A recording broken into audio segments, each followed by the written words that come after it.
जय हिंद। आज इस वीडियो में हम उत्तराखंड में चंद वंश के पतन की कहानी पर बात कर रहे हैं।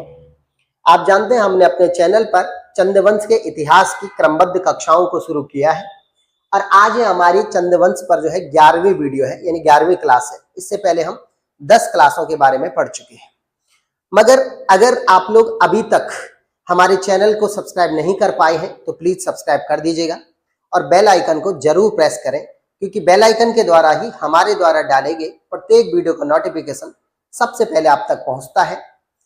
आपसे एक बात और कहना चाहता हूं कि अगर आप ये पहली बार हमारी इस क्लास को देख रहे हैं तो आपको शायद बहुत सही तरीके से क्लास समझ ना आए। कारण इसलिए क्योंकि आपने चंद्रवंश के सीधे पतन की कहानी पढ़ रहे हैं, आपने इनके उत्थान की कहानी नहीं पढ़ी। तो आपसे रिक्वेस्ट है कि आप हमारे चैनल मोल्यार एजुकेशन एकेडमी पर, जो हमारा ऑनलाइन चैनल है, उस पर जाएं और उसमें हमने प्लेलिस्ट में चंद्रवंश के इतिहास की क्रमबद्ध कक्षाओं को शुरू किया है। आप वहां जाकर के एक कक्षाओं को देखें, वो बिल्कुल फ्री है। क्योंकि लोग क्या करते हैं, जिस दिन चलने लग जाते हैं उनके वीडियोस, उसके बाद वो डिलीट कर देते हैं बीच के 2-3 वीडियोस को, जिससे कि आप उनके पेड को खरीद सके। लेकिन हम ऐसा बिल्कुल भी नहीं करेंगे। हम आपके लिए हमेशा यूट्यूब पर जो हमारी कक्षाएं चलेंगी वो आपके लिए ऑफ कोर्स फ्री होंगी। आप ये समझे, ऑलमोस्ट फ्री होंगी, पूरी की पूरी आपके लिए फ्री रखी जाएगी। तो आप वहां जाए, आप वो क्रमबद्ध कक्षाओं को देखें, फिर आपको समझ में आएगा चंद्रवंश के पतन की कहानी किस तरीके की थी। जरा समझना, एक्चुअली कहानी किस तरीके से शुरू हो रही है। मैंने कहा था कि आपको याद होगा, कुमाऊं पर एक राजा बैठा हुआ जिसका नाम है बेटा दीपचंद। क्या नाम है बेटा? दीपचंद। लेकिन दीपचंद पावरफुल शासक नहीं है। पहले छोटा बच्चा अवयस्क था, बाद में बड़ा भी हो गया। ये पावरफुल नहीं है। तो इसके समय जो पावरफुल है वो है उसका प्रधानमंत्री। क्या नाम है बेटा? प्रधानमंत्री।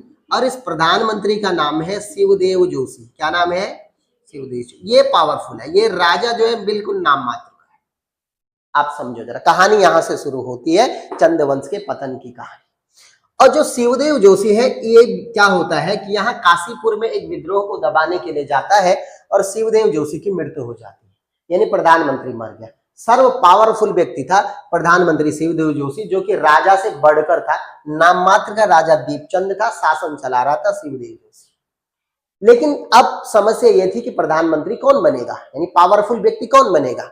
तो शिवदेव जोशी का बेटा था जिसका नाम था हर्षदेव जोशी। क्या नाम था बेटा? हर्षदेव जोशी। ये जोशी भाई साहब, जो हर्षु भाई जो है, वो सपने देख रहा था कि मैं अब अपने पिताजी का स्थान पर कुमाऊं का प्रधानमंत्री बनूंगा, मुख्यमंत्री बनूंगा। और बड़ी चीज ये है कि जिस तरीके से मेरे पिताजी सर्वे सर्वा थे, मैं भी सर्वे सर्वा बनूंगा।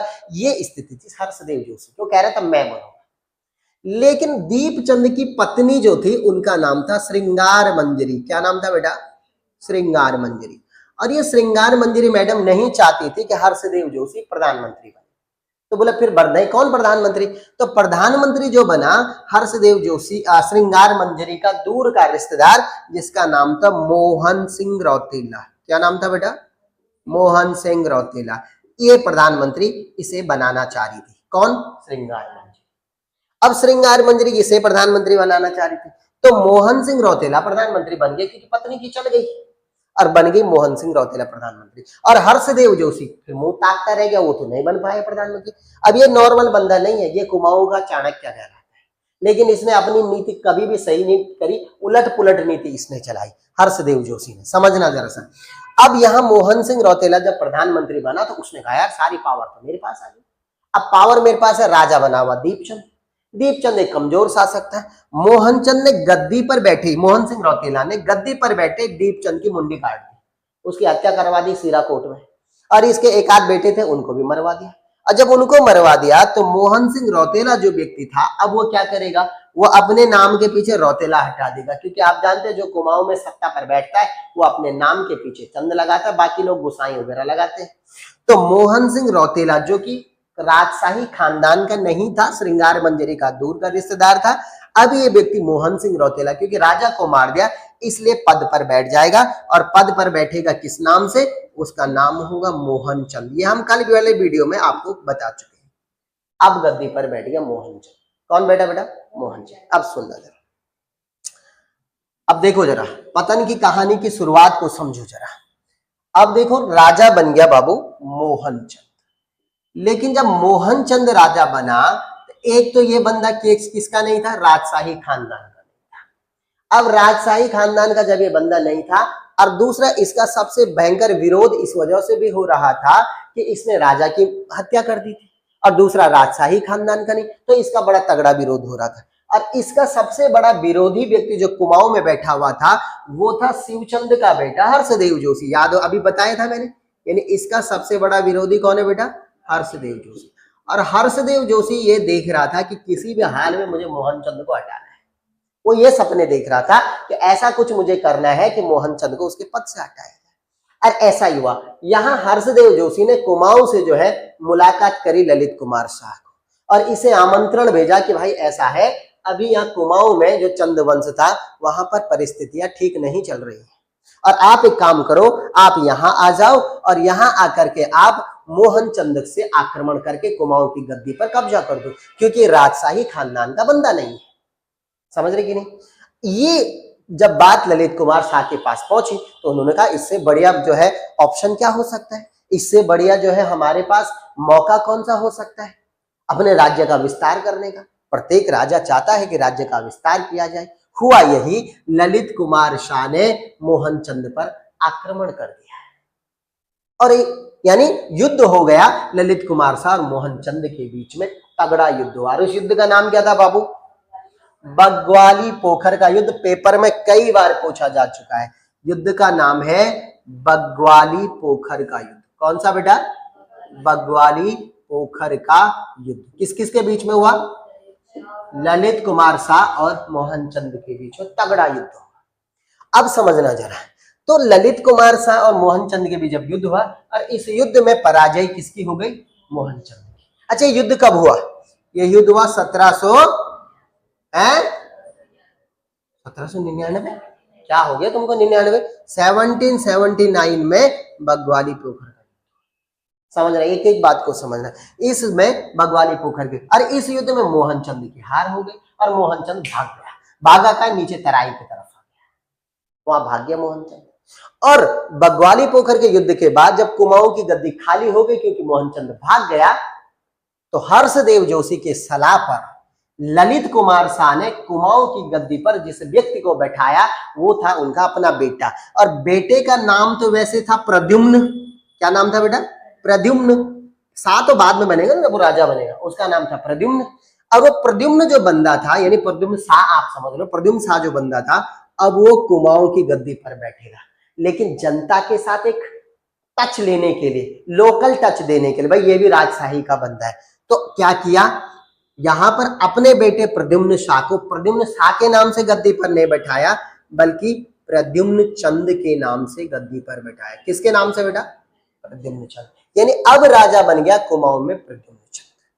पावरफुल शासक है, ऐसा वैसा बंदा था नहीं प्रद्युम्न चंद, अच्छा शासक है। समझना जरा। अब एक कहानी यहाँ पे समझो। ललित कुमार शाह अपने बेटे को कुमाऊं पर बैठाया, उसका वहां राज पूरा का पूरा जो है क्या बोलते हैं उसको, पूरी जो प्रक्रिया होती है उन्हें राजशाही पर बैठाने की, उनको उस तरीके से बैठाया गया। और उसके बाद इधर से जो है ललित कुमार शाह आ रहा था वापस अपने श्रीनगर, खुश होके, भाई अल्मोड़ा कुमाऊं भी हमारे पास हो गया, गढ़वाल में हमारे पास, खुश था बेचारा। और क्योंकि 4 बेटे थे, उनमें से एक बेटे को सेटल कर दिया कुमाऊं में कि जाओ भाई तू वहां बैठ जा, तो वो बंदा वहां गद्दी पर बैठ के वापस आ रहा था। लेकिन अल्मोड़ा में एक जगह पड़ती दुलड़ी, और उधर ही से आते आते, क्योंकि एकदम तो आया नहीं जाता था, आज तो गाड़ियां तब थी नहीं, दुलड़ी नामक स्थान पर बंदे को मलेरिया हो गया। किसको हुआ? ललित कुमार शाह को मलेरिया हो गया, और मलेरिया की वजह से ललित कुमार शाह की मृत्यु हो गई। और जब ललित कुमार शाह की मृत्यु हो गई तो कुमाऊं पर तो बैठा हुआ प्रद्युम्न चंद, अब वो इधर आ नहीं सकता है, तो अब गढ़वाल की गद्दी पर जो बैठा उस व्यक्ति का नाम है जयकीर्ति शाह।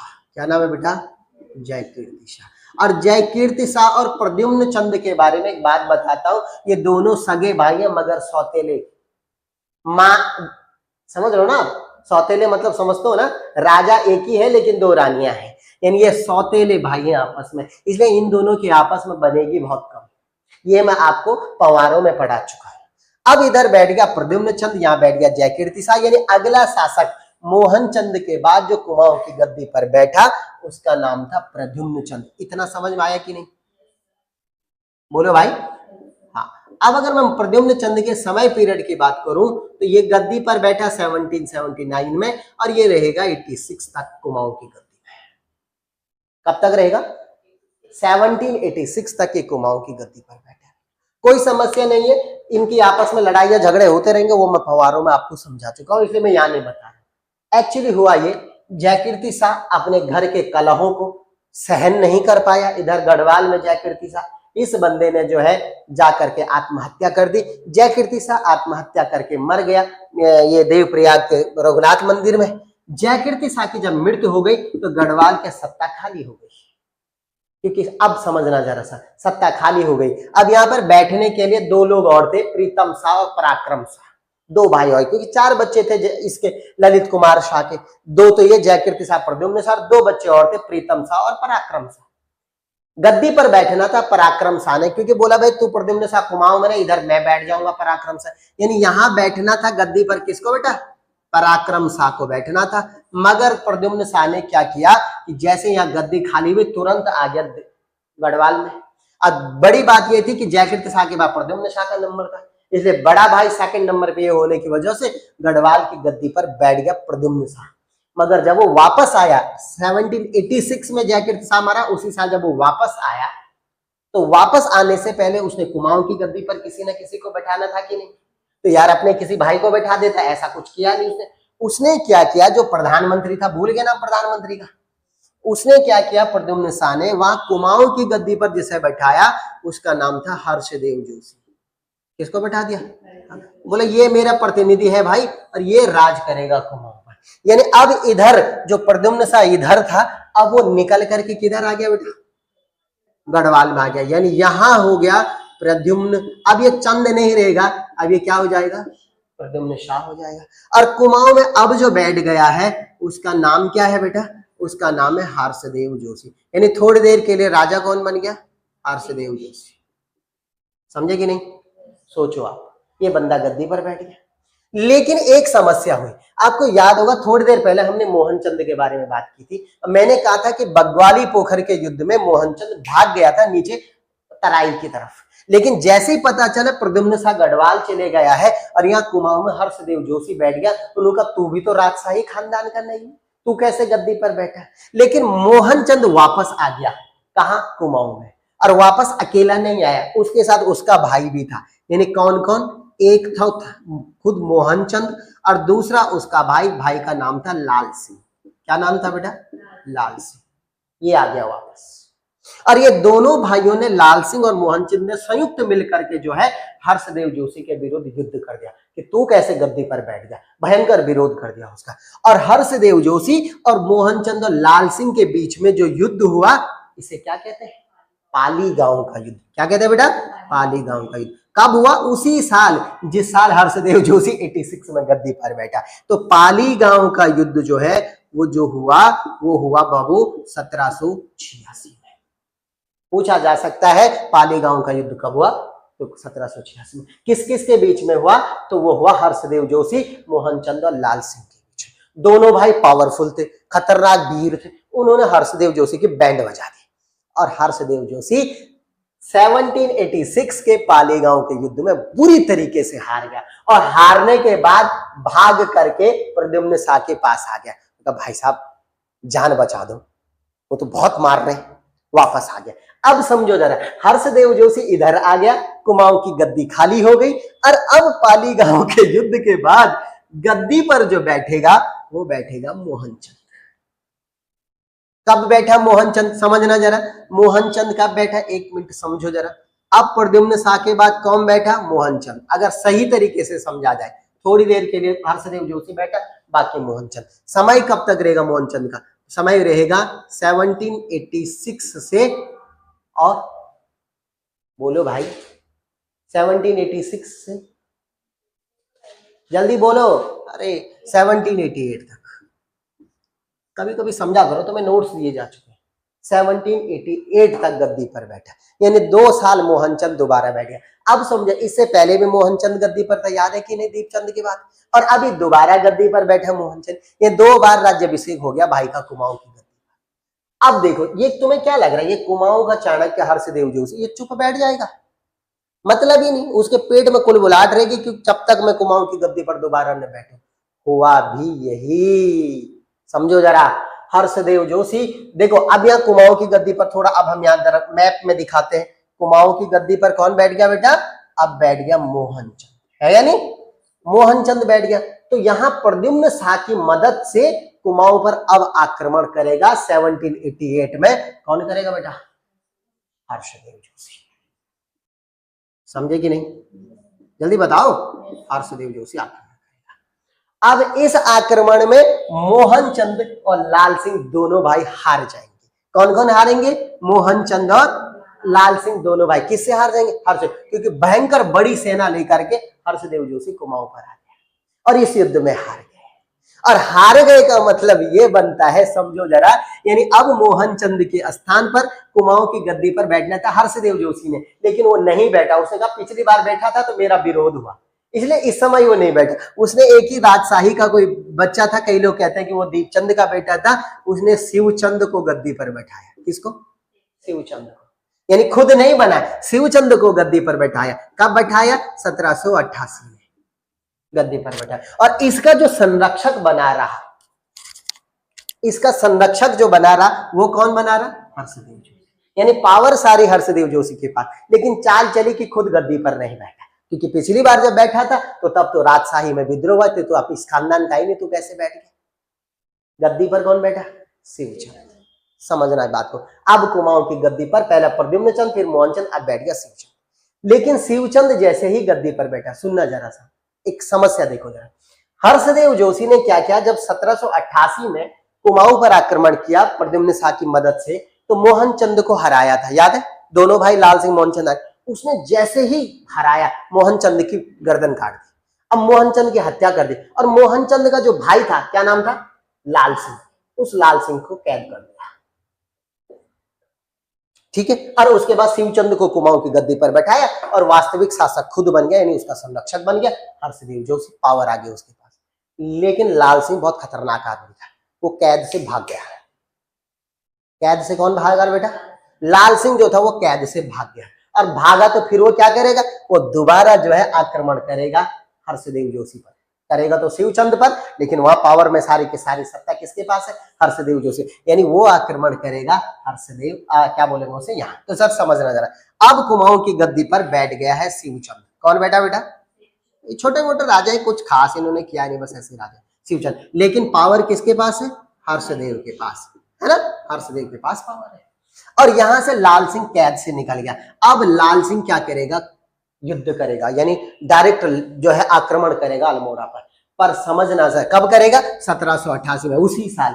लेकिन इस बार उसके साथ उसका भाई नहीं है, और इस बार उसका जो साथ दे रहा है लाल सिंह का, समझना जरा, यहाँ लाल सिंह का जो साथ दे रहा बेटा, वो दे रहा है प्रद्युम्न शाह का सौतेला भाई। और प्रद्युम्न शाह के सौतेला भाई का नाम है पराक्रम शाह। क्या नाम है बेटा? जल्दी बताओ। ये जो है साथ, पराक्रम शाह के सपोर्ट से लाल सिंह ने अल्मोड़ा पर आक्रमण कर दिया, और हर्षदेव जोशी और लाल सिंह, यानी शिवचंद, समझ लो आप पावर हर्षदेव जोशी, यानी हर्षदेव जोशी और लाल सिंह के बीच में तगड़ा युद्ध हुआ। और इस युद्ध का नाम है उल्कागढ़ का युद्ध। क्या नाम है बेटा? उल्कागढ़ का युद्ध। समझ रहे कि नहीं? जल्दी बताओ भाई। उल्कागढ़ का युद्ध, भयंकर युद्ध हुआ उल्कागढ़ में। कब हुआ? 1788 में। और समझना जरा, इस युद्ध में हर्षदेव जोशी फिर हार गया, ठीक है। शिवचंद की मुंडी काट दी, वो फेंक दिया उधर, और लाल सिंह जो है यहाँ जो है पावर में आ गया कुमाऊं में। और पराक्रम शाह की सहायता से शिवचंद जोशी मारा गया, शिवचंद मारा गया, हर्षदेव जोशी हार गया। और हर्षदेव जोशी वापस भाग के प्रद्युम्न शाह के पास। तब भाई साहब अब तो बहुत मुश्किल हो गया, और कुमाऊं की गद्दी पर बैठना था लाल सिंह ने, लेकिन लाल सिंह नहीं बैठाया गया कुमाऊं की गद्दी पर। पराक्रम शाह ने चाल चली, मोहनचंद जो अभी याद है, ये मोहनचंद के बेटे को अब कुमाऊं की गद्दी पर बैठाएगा। कौन? पराक्रम शाह। और पराक्रम शाह जिसे गद्दी पर बैठाएगा उसका नाम है महेंद्र चंद। क्या नाम है? कहानी समझ रहे हो नहीं? जल्दी बोलो। अब कुमाऊं की गद्दी पर कौन बैठ गया? महेंद्र सिंह। आपसे पूछा जाएगा भाई उल्कागढ़ का युद्ध कब हुआ? 88 में। आपसे पूछा जाएगा पाली गांव का युद्ध कब हुआ। ये यहाँ की जो अंतिम हिस्ट्री है ये बड़ी कॉम्प्लिकेटेड है और मैं कोशिश कर रहा हूँ इसको आसानी से समझाऊं। बताओ है या नहीं? पानी पिलाओ जरा सा। आप लोग भाई जरा देखते रहे, चीजों को समझते रहे।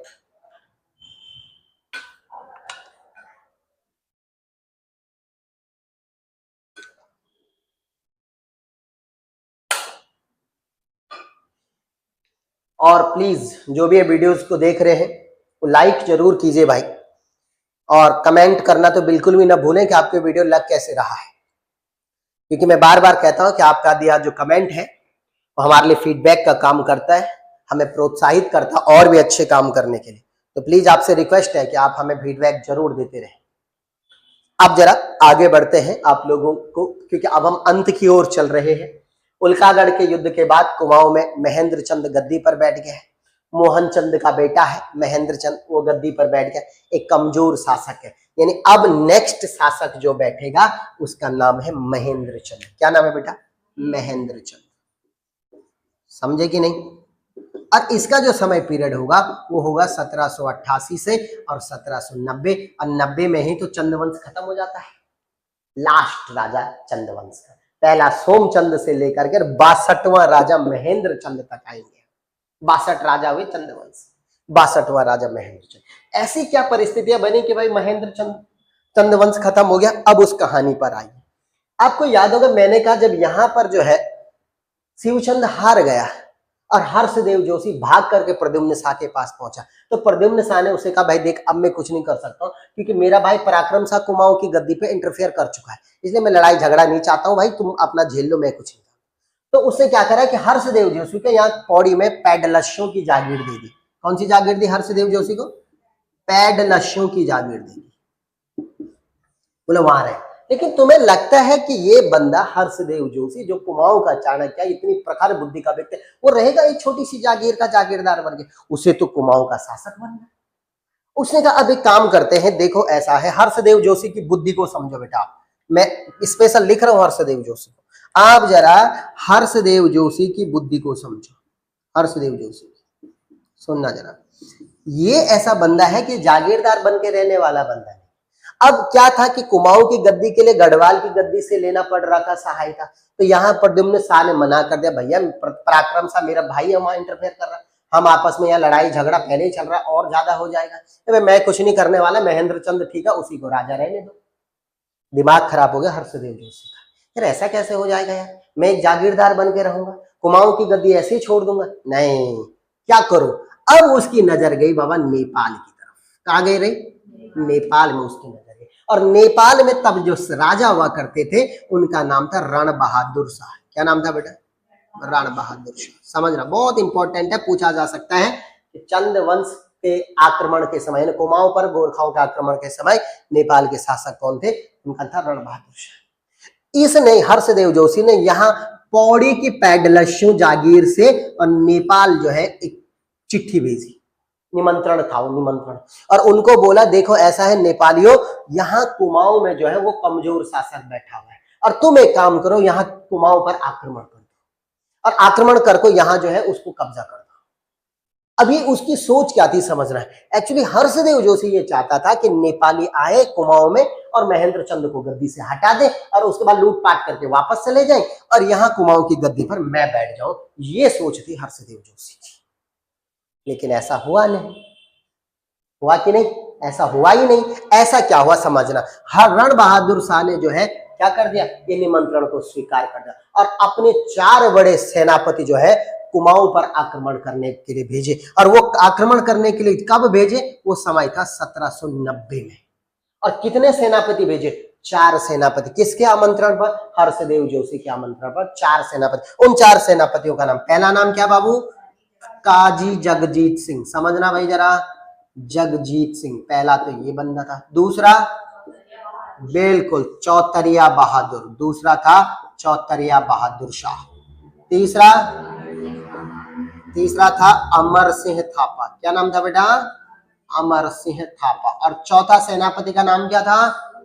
सूरवीर सिंह थापा। नाम बहुत खतरनाक वीर थे, सूरवीर सिंह थापा।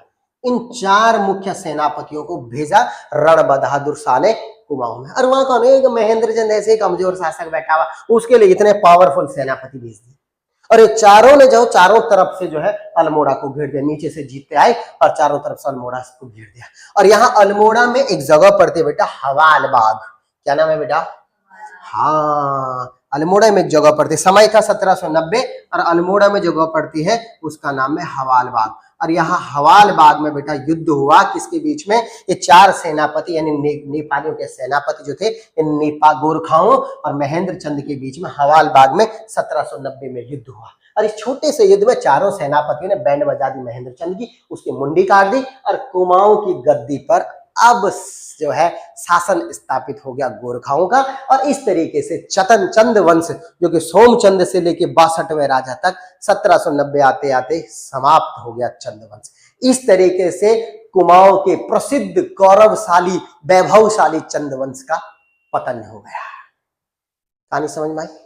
कौन थे वो 4 सेनापति? काजी जगजीत सिंह, चौतरिया बहादुर, अमर सिंह थापा, सूरवीर सिंह थापा। राजा कौन थे नेपाल के? रण बहादुर सिंह। युद्ध कब हुआ? 1790 में। कहां पर हुआ? हवाल बाग में। अंतिम चंद वंश का शासक कौन था?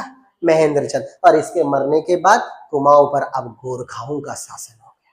और हम वो पिछले वीडियो में हम गोरखाओं का शासन पढ़ चुके हैं, पढ़ा कि नहीं? कैसा लगा आपको ये वीडियो? बोलो भाई। तो इस तरीके अब देखो ऐसे बेटा समझना है चीजों को, जब आप एक एक कड़ी से कड़ी को जोड़ेंगे तभी आप चीजों को समझ पाएंगे। तो ये थी हमारी चंद वंश के शासन पर अंतिम वीडियोस। इसके बाद हम 2 वीडियो करीब करीब चंद वंश के प्रशासन पर आएंगे कि किस तरीके की इनका प्रशासनिक व्यवस्था थी, कर कैसा था, भू राजस्व किस तरीके के ले रहे थे, क्या न्याय व्यवस्था थी, उस पर हम बात करें। ठीक है, कोई दिक्कत है? ठीक है, आप लोगों को भी ये वीडियो कैसा लगा हमें कमेंट सेक्शन में जरूर बताएं। हाँ, जिन्होंने अभी तक भी हमारा चैनल सब्सक्राइब नहीं किया तो कर लें और बेल आइकन को अगेन बोलूंगा प्रेस करना बिल्कुल भी ना भूलें। आपसे एक चीज रिक्वेस्ट है कि जो चंद वंश हमने समाप्त कर दिया, मगर आप चाहें तो हमारे चैनल पर जाकर के परमार राजवंश का जो पूरा इतिहास था गढ़वाल का, उसे आप क्रमबद्ध पढ़ सकते हैं। इसके अलावा गोरखाओं के शासन को, अंग्रेजों के शासन को, उसके लिए भी हमने वीडियोस तैयार कर दी हैं। तो कल का जो वीडियो पड़ेगा वो पड़ेगा चंदवंश के प्रशासन का। 2 वीडियोस होंगे, उसके बाद चंदवंश हमारा जो इतिहास है वो समाप्त हो जाएगा, यानी उत्तराखंड के इतिहास हम समाप्त कर चुके होंगे। और नेक्स्ट हम शुरुआत करेंगे उत्तराखंड के कल्चर की, संस्कृति की, कि किस तरीके से उत्तराखंड में सांस्कृतिक व्यवस्थाएं हैं, कैसा ताना बाना है, उस पर हम बात करेंगे। तो अगेन आप लोगों को वीडियो कैसा लगा हमें कमेंट सेक्शन में जरूर बताएं। बहुत बहुत धन्यवाद।